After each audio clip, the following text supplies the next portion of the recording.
The morning sun cast long shadows across the manicured lawns of Windsor Castle as King Charles sat in his private study, staring at the official documents spread across his mahogany desk. His weathered hands trembled slightly as he reached for his fountain pen, a gift from his late mother, Queen Elizabeth. The weight of the decision he was about to make felt heavier than the crown itself. 3 weeks had passed since the incident. That would forever change the relationship between the crown and Camilla's family. It all started with a seemingly innocent charity gala at Clarence House, where Camilla's younger brother, Mark Shand, had made comments to a tabloid journalist that sent shockwaves through the palace walls. The reporter, disguised as a waiter, had recorded Mark discussing private royal family matters, including sensitive information about Charles's health concerns and future succession plans. The breach of trust wasn't just about loose lips at a social gathering. Intelligence reports revealed that Mark had been receiving substantial payments from various media outlets over the past 18 months, selling stories about the royal family's private moments. The revelation hit Charles like a physical blow, not because of the money involved, but because of what it represented: a betrayal from within his most trusted circle. Camilla had been unaware of her brother's activities, but the damage was already spreading through the family like poison ivy. Her nephew, Tom Parker Bowles, had apparently been involved in some of the information sharing, providing details about royal menus and private dining conversations to food magazines and gossip columns. What seemed harmless to them was seen as a serious security breach by the palace. Protection team. Charles remembered the exact moment when Sir Clive Alderton, his private secretary, had walked into his morning briefing with a manila folder containing transcripts of recorded conversations. The blood had drained from the king's face as he read. Through pages of intimate family discussions that had somehow found their way into the hands of journalists across Europe and America, the conversations included details about Prince William's concerns regarding certain royal traditions, Princess Catherine's private struggles with public scrutiny, and even discussions about Prince Harry's potential return to royal duties. These weren't just gossip items anymore. They were matters of national security and family privacy that could affect diplomatic relationships and public trust in the monarchy. The security team had been conducting a quiet investigation for months, following money trails and communication patterns. What they discovered was a network of information sharing that extended beyond Camilla's immediate family, to include several staff members and distant relatives who had access to royal circles. Through social events and family gatherings, Charles found himself in an impossible position. His love for Camilla was unwavering, but his duty to protect the crown and the institution of monarchy demanded decisive action. The choice between personal happiness and royal responsibility had plagued him throughout his life. And now, in his 70s, he faced perhaps the most difficult decision yet. The king's advisors had presented him with 3 options: quietly distance the royal family from Camilla's relatives without making it public, issue formal warnings and hope the behavior would stop, or make a clear and decisive break that would send a message about the consequences of betraying royal trust. The third option was the one now sitting before him in the form of official documents, as Charles signed his name to the papers that would formally sever all official ties with Camilla's family members involved in the scandal. He thought about the woman sleeping peacefully in the Queen's bedroom, just floors above. Camilla had dedicated years of her life to supporting him and the monarchy, transforming from a controversial figure into a respected queen consort who had won over much of the British public through her genuine warmth and dedication to charitable causes. The irony wasn't lost on him that the woman who had finally brought him happiness might now become a source of ongoing tension and security concerns. The signed documents would mean that Camilla's brother and nephew would be banned from all royal events, their security clearances revoked, and their access to royal properties permanently restricted. It was a harsh punishment that would undoubtedly strain family relationships during what should have been Charles's golden years as monarch. Outside his window, Charles could see the early morning gardeners tending to the roses that Camilla had planted during their first year of marriage. She had chosen varieties that would bloom throughout the seasons, ensuring color and life in the gardens year-round. The symbolism wasn't lost on him. She had brought continuity and renewal to his life, just as she had to the gardens. But now external forces threatened to destroy that. Careful cultivation. The palace staff had been briefed about the new restrictions, but Charles knew that implementing them would be complicated. Family gatherings, public events, and even private celebrations would now require careful coordination to ensure that banned family members didn't inadvertently appear in situations that could create awkward diplomatic or social situations. The media tension surrounding the scandal was already intensifying, with speculation about internal royal family tensions and questions about Camilla's future role. Palace communications teams were working around the clock to manage the narrative. But Charles knew that some stories would be impossible to contain completely, as he sealed the final envelope containing copies of the severance documents. Charles made a mental note to speak with Camilla before she heard about the decision from anyone else. The conversation would be one of the most difficult of their relationship, requiring him to balance his role as her husband with his responsibilities as king. The morning sun had fully risen now, and the sounds of the castle awakening to another day could be heard through the thick walls. Charles stood from his desk, straightened his shoulders, prepared to face what would undoubtedly be one of the most challenging periods of his reign. The decision was made, but its consequences were only beginning to unfold. Camilla awoke to an unusual silence in the castle corridors. Normally, the gentle sounds of staff preparing for the day would filter through the heavy doors. But this morning felt different. She reached for her silk robe, a shade of pale blue that Charles had always said brought out her eyes, and made her way to the small sitting room that connected their private quarters. The queen consort had learned to read the subtle signs that indicated when something significant was happening within the palace walls. After years of navigating royal protocol and family dynamics, she could sense tension like a sailor reading changing weather patterns. Today that sense was particularly acute as she noticed the unusual number of security personnel stationed in hallways that were typically staffed more lightly during morning hours. Her personal secretary, Annabelle Elliot, who also happened to be her sister, had left 3 messages on her private phone before 7 in the morning. This was highly unusual, as Annabelle typically respected Camilla's preference for quiet mornings.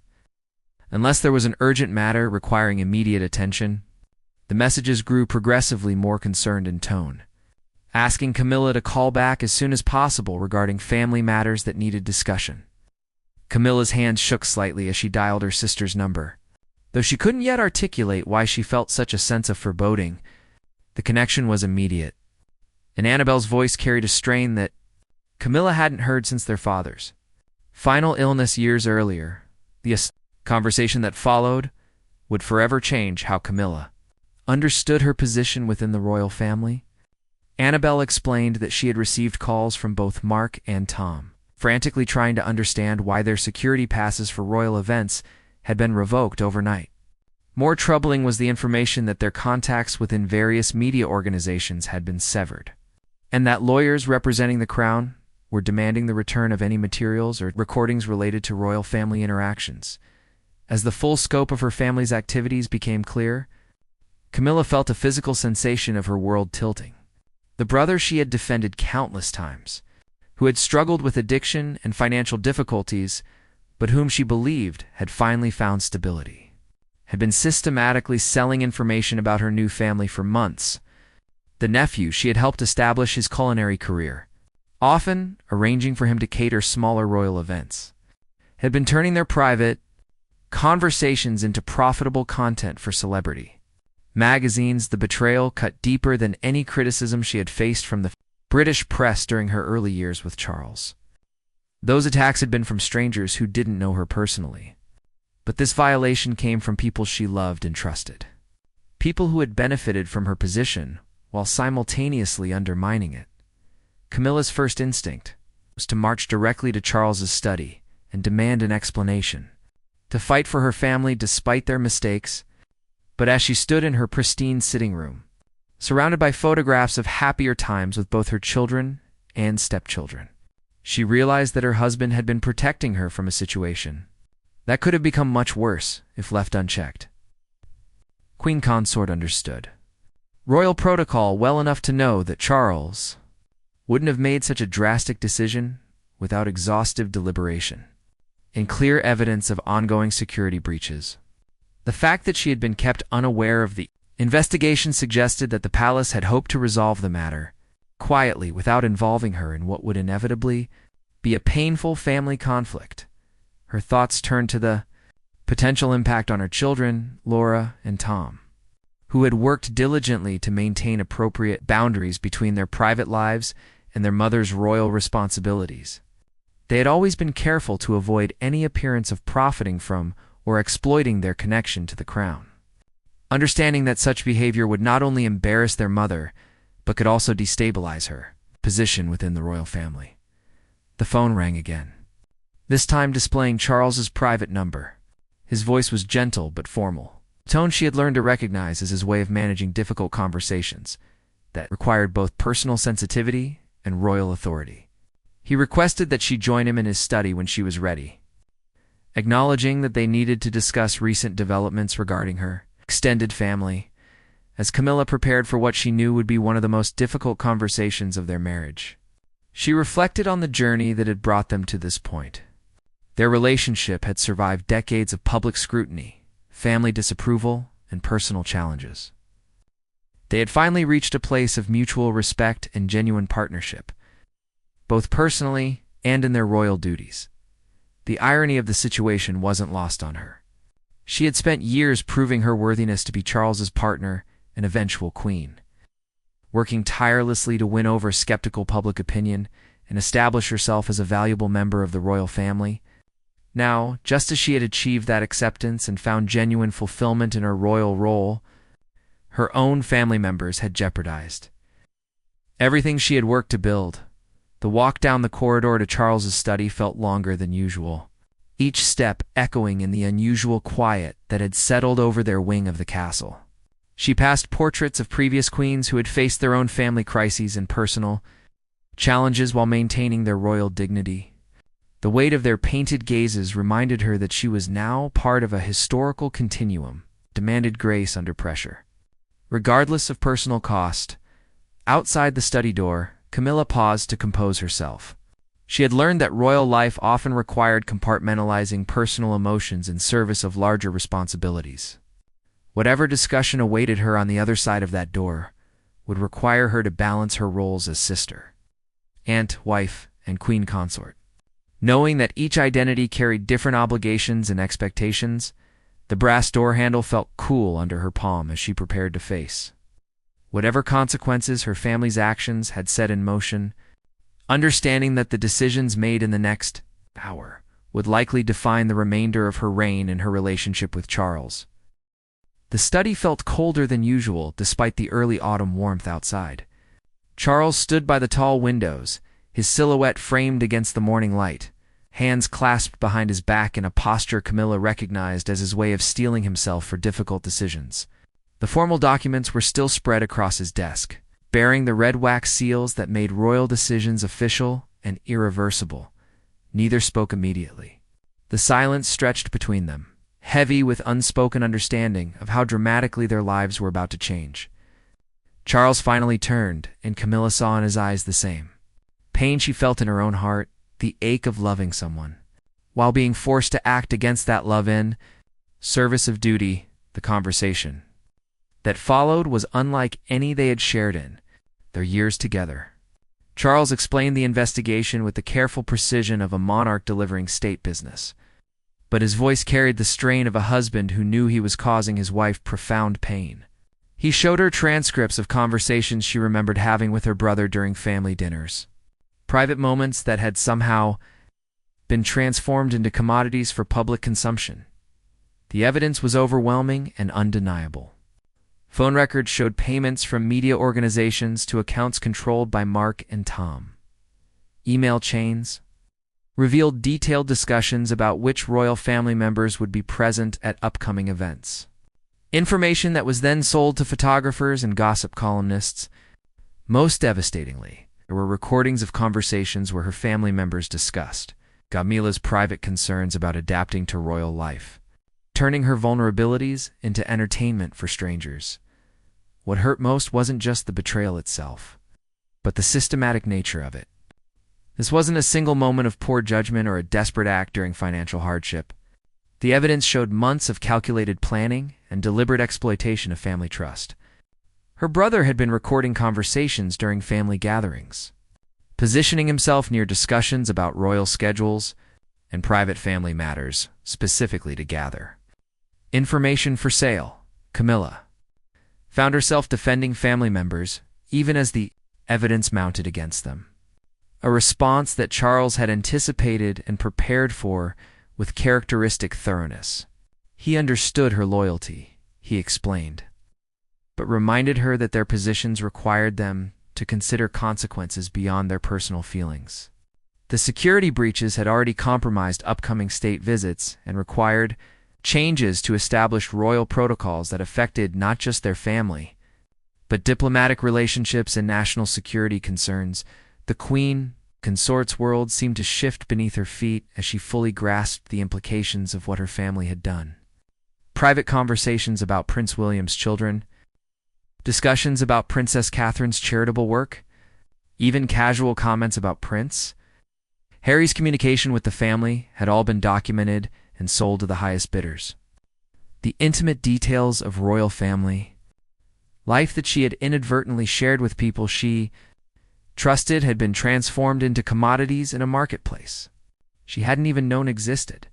Charles showed her intelligence reports indicating that foreign media, organizations, and potentially hostile governments had been purchasing information through intermediaries, meaning that family secrets hadn't just been sold for entertainment value, but potentially for more serious purposes. The investigation had uncovered connections between the information brokers and organizations with interests that could be considered contrary to British national interests. As the full scope of the security breach became clear, Camilla experienced something. Beyond personal betrayal, she felt the weight of having inadvertently become a national security risk. The woman who had worked so hard to prove herself worthy of her position now faced the reality that her family relationships had created exactly the kind of vulnerabilities that royal protocol was designed to prevent. The decision to sever ties wasn't just about punishment for past actions, Charles explained, but about preventing future security breaches that could escalate into more serious problems. Intelligence services had recommended complete separation as the only way to ensure that ongoing relationships wouldn't provide opportunities for continued information gathering, even if her family members promised to change their behavior. Camilla's voice broke as she asked about family occasions and holiday gatherings, the simple human connections that had helped her maintain her identity beyond her royal role. Charles's response was gentle but firm. Their positions required sacrifices that ordinary families never had to consider. And this was one of those sacrifices that couldn't be avoided, without risking greater consequences for both the monarchy and the nation. The conversation moved from the evidence and security concerns to the personal impact on their marriage and her role as queen consort. Charles assured her that his love and respect for her remained unchanged, that he understood she had been an unknowing victim of exploitation by people who should have protected rather than betrayed her trust. However, he also made clear that the situation required them to completely restructure how they approached family, relationships, and private communications. The isolation that Camilla had always feared as part of royal life was now becoming a reality in ways she had never anticipated. The informal family connections that had helped her maintain some sense of normalcy would now be replaced by formal protocols and security procedures that would prevent the kind of casual interactions where dangerous information sharing might occur. As they discussed the practical implications of the severance decision, Camilla realized that she was facing a complete redefinition of her identity. She would need to find new ways to maintain family connections while accepting that some relationships might never recover from the security measures now being implemented. The spontaneous family gatherings and casual conversations that had been sources of joy and comfort were now recognized as security vulnerabilities that couldn't be tolerated the morning that had begun. With such promise now carried the weight of permanent change, and both Charles and Camilla understood that they were crossing a threshold from which there would be no return to their previous way of life. The days following the severance decision passed in a blur of carefully orchestrated royal duties and private anguish.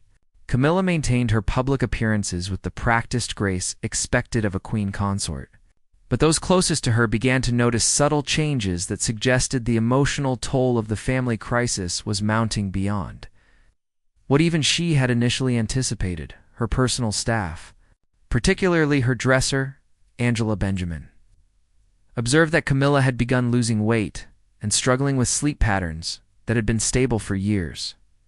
The queen consort, normally known for her robust appetite and enjoyment of meals, was picking at her food during private dinners and frequently leaving plates barely touched.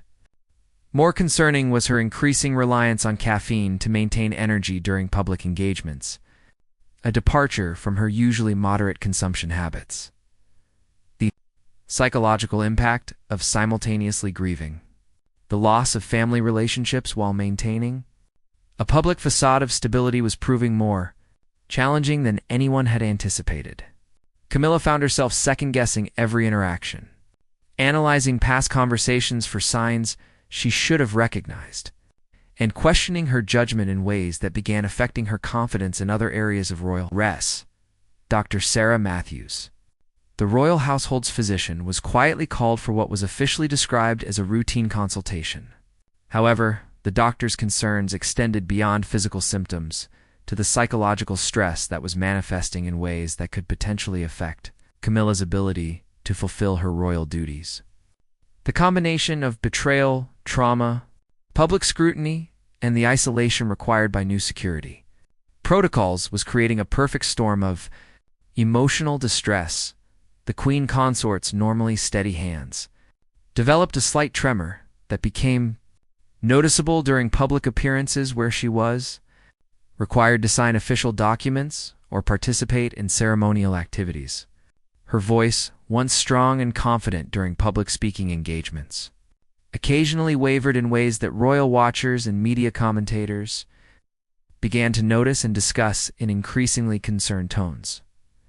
Palace protection officers, trained to observe for signs of distress that might affect security or public safety, reported to their supervisors that Camilla appeared to be experiencing what could be characterized as hypervigilance.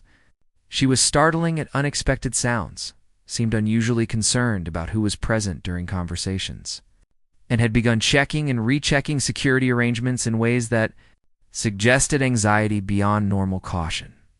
Irony wasn't lost on anyone that the security measures implemented to protect the royal family from further information, breaches were themselves contributing to Camilla's psychological distress. The very protocols designed to keep her safe were creating an environment of constant reminder about the betrayal and its ongoing consequences.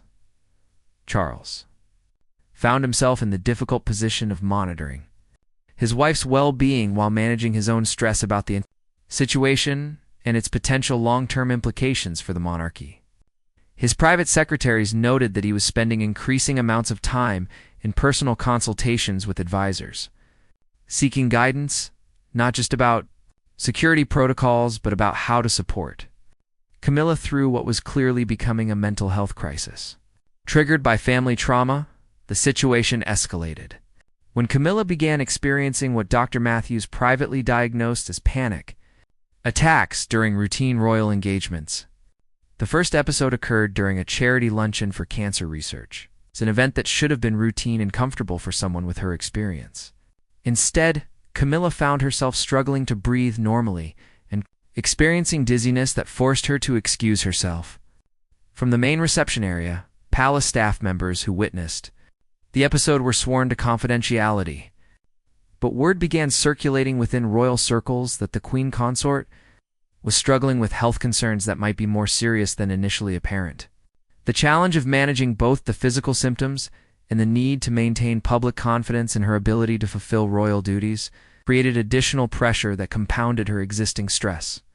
Angela Benjamin, With decades of experience supporting royal family members through various personal crises, recognized that Camilla was approaching a breaking point that could result in a complete collapse if not addressed immediately.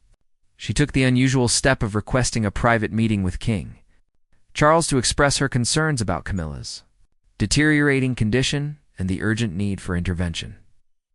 Conversation between the king and Camilla's most trusted staff member revealed the full extent of how severely the family crisis was affecting the queen consort's mental and physical health.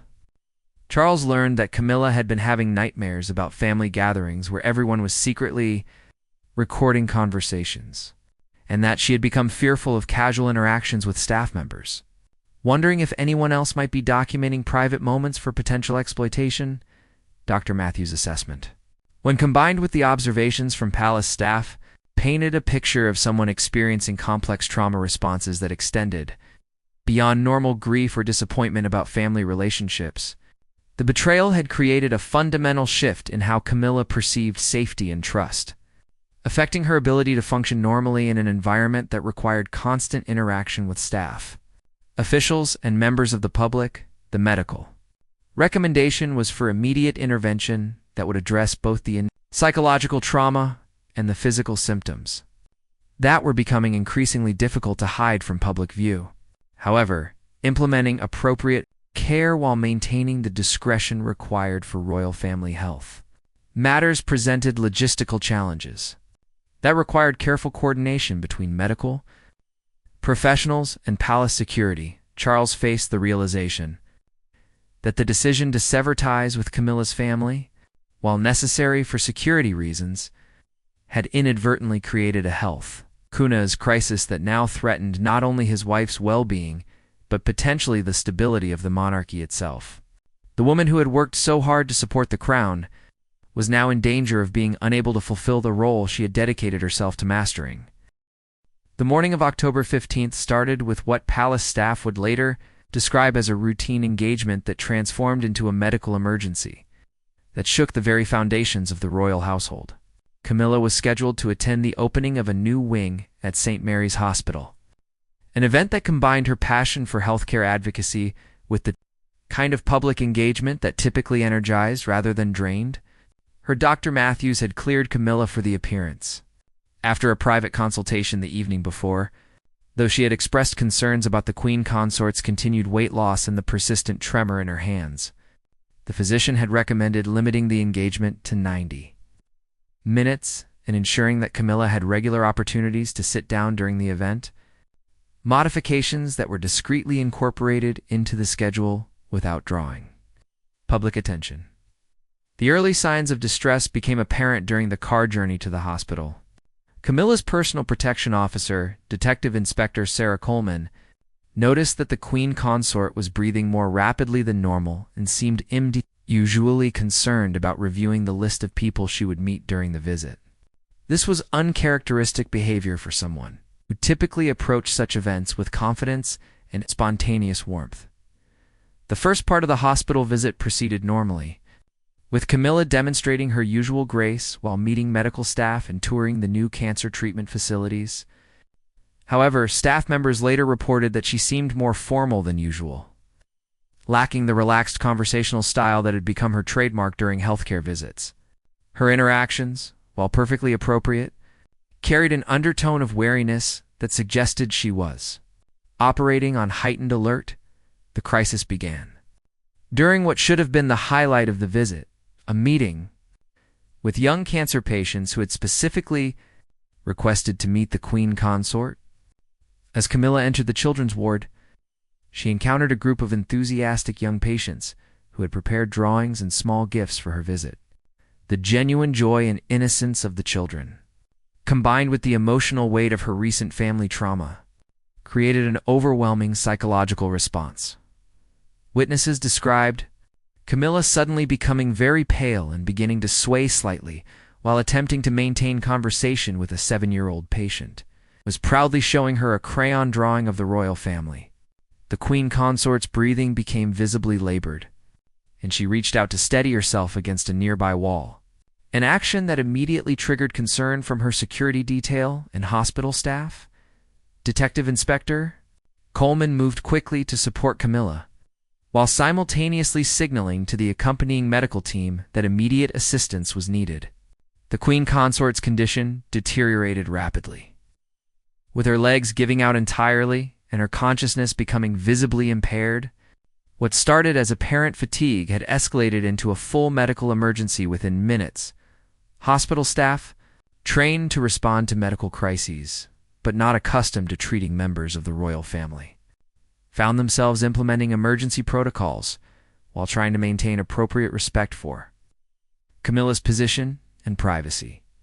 Dr. Elizabeth Warren, the hospital's chief of emergency medicine, took personal charge of Camilla's care, while palace security worked to clear the area and prevent unauthorized documentation of the crisis. The collapse lasted several minutes, during which Camilla lost consciousness entirely and required oxygen support to stabilize her breathing. Her vital signs showed classic indicators of severe anxiety response complicated by physical exhaustion and malnutrition. The medical team's immediate assessment suggested that while the collapse was frightening, it was primarily the result of cumulative stress, rather than an underlying cardiac or neurological emergency. Charles received notification of Camilla's condition within minutes of the collapse and immediately departed from his scheduled meetings to travel to the hospital. His journey through London traffic, accompanied by motorcycle police and an abbreviated security convoy, represented the kind of emergency response typically reserved for the most serious royal family medical situations. The king's arrival at St. Mary's Hospital created additional logistical challenges as the building needed to be secured while maintaining normal hospital operations for other patients. Royal protection officers worked with hospital security to establish secure corridors and communication protocols that would allow Charles access to his wife, while preventing unauthorized access or documentation of the situation. Dr. Matthews, who had been summoned immediately after the collapse, conducted a comprehensive evaluation that confirmed the hospital staff's initial assessment while providing additional context about Camilla's recent health concerns. The physician's report to Charles was direct and concerning. The Queen Consort was experiencing a complete breakdown of her psychological and physical coping mechanisms, triggered by the ongoing family crisis and compounded by inadequate self-care in recent weeks. The immediate medical recommendations included complete rest for several days, nutritional support to address the weight loss and energy depletion, and psychological counseling to help process the trauma associated with her family's betrayal. However, implementing these recommendations while maintaining Camilla's royal duties and public schedule presented challenges that required immediate consultation with palace officials and communications teams. Charles faced the difficult decision of whether to publicly acknowledge Camilla's health crisis or attempt to manage the situation privately. The collapse had occurred in a public setting with multiple witnesses, making complete secrecy impossible.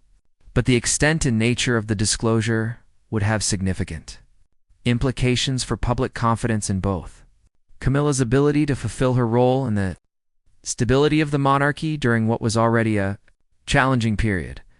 The hospital room, where Camilla slowly regained full consciousness, represented a turning point in how the royal family would need to address both her immediate health needs and the longer-term implications of the family security crisis that had created this emergency situation. The recovery room at St. Mary's Hospital had been transformed into a temporary royal suite, with additional security measures and privacy protocols that allowed Camilla to begin the slow process of physical and emotional healing while maintaining the discretion required for royal family medical situations. The sterile hospital environment, softened by flowers from the palace gardens and personal items brought by her staff, became the setting for crucial decisions about both her immediate health needs and the future of her royal role. Charles spent the first 48 hours rarely leaving Camilla's bedside, conducting essential royal business through secure communication systems. While monitoring his wife's gradual return to physical stability, The king's presence provided comfort, but both understood that her collapse represented more than a temporary health crisis. It was a clear indication that the current approach to managing the family security situation was unsustainable and potentially dangerous to her long-term well-being. Dr. Matthews, working in consultation with specialists in trauma psychology and stress-related disorders, developed a comprehensive treatment plan that addressed both the immediate symptoms and the underlying psychological impact of the betrayal trauma. The medical team's assessment was frank and concerning. Camilla had developed what could be clinically described as post-traumatic stress disorder triggered by the systematic violation of trust within her family relationships, compounded by the isolation required by new security protocols.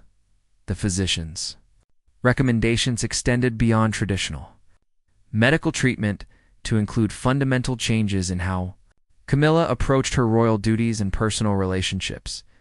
The constant hypervigilance that had developed as a protective response to the betrayal was preventing normal recovery and needed to be addressed through professional counseling and gradual reintroduction to social situations under carefully controlled circumstances.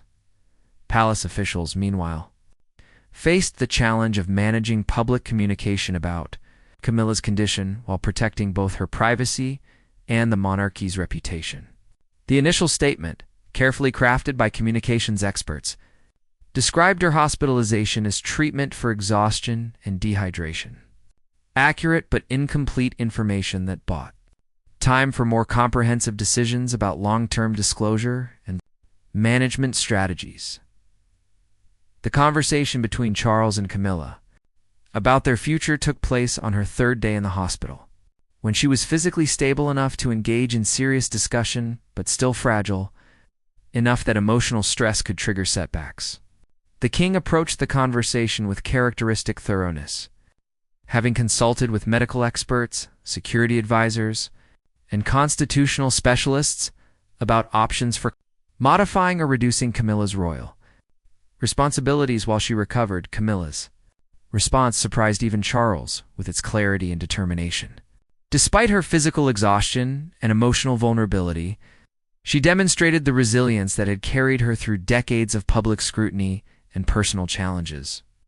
Rather than requesting reduced responsibilities, she expressed determination to overcome the trauma and return to full royal duties, but with modifications to security protocols and family interaction policies that would prevent future exploitation.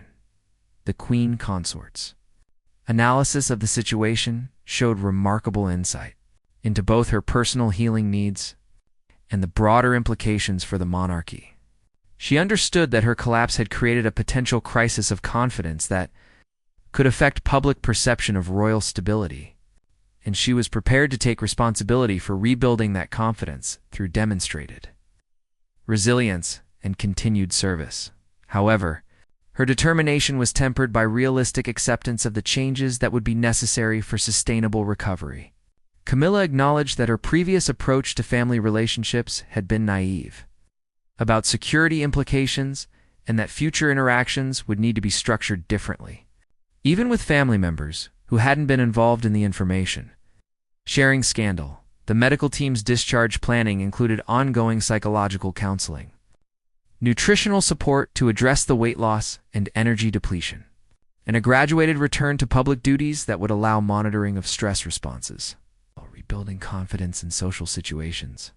Most importantly, the plan included regular mental health check-ins that would help prevent future crises by identifying early warning signs of psychological distress. Charles made several unprecedented decisions about royal protocol modifications that prioritized Camilla's well-being while maintaining the security requirements that had necessitated the family severance.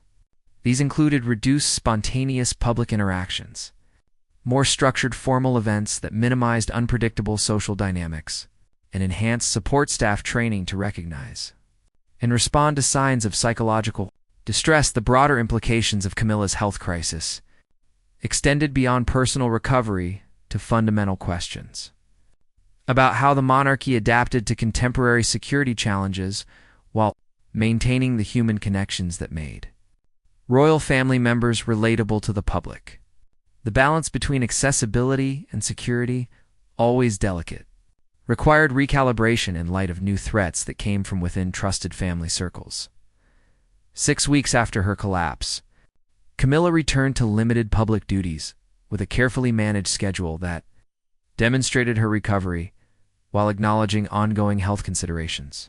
Her first public appearance at a literacy charity event she had supported for years was met with widespread public support and media coverage that emphasized her courage and dedication rather than focusing on the circumstances that had led to her hospitalization. The family crisis that had begun with security breaches and ended with medical emergency ultimately resulted in a stronger, more secure royal household structure, but at considerable personal cost to both Charles and Camilla. Their marriage had survived the challenge, but it had also been fundamentally changed by the necessity of prioritizing institutional security over personal family relationships, a sacrifice that would define the remainder of their reign together.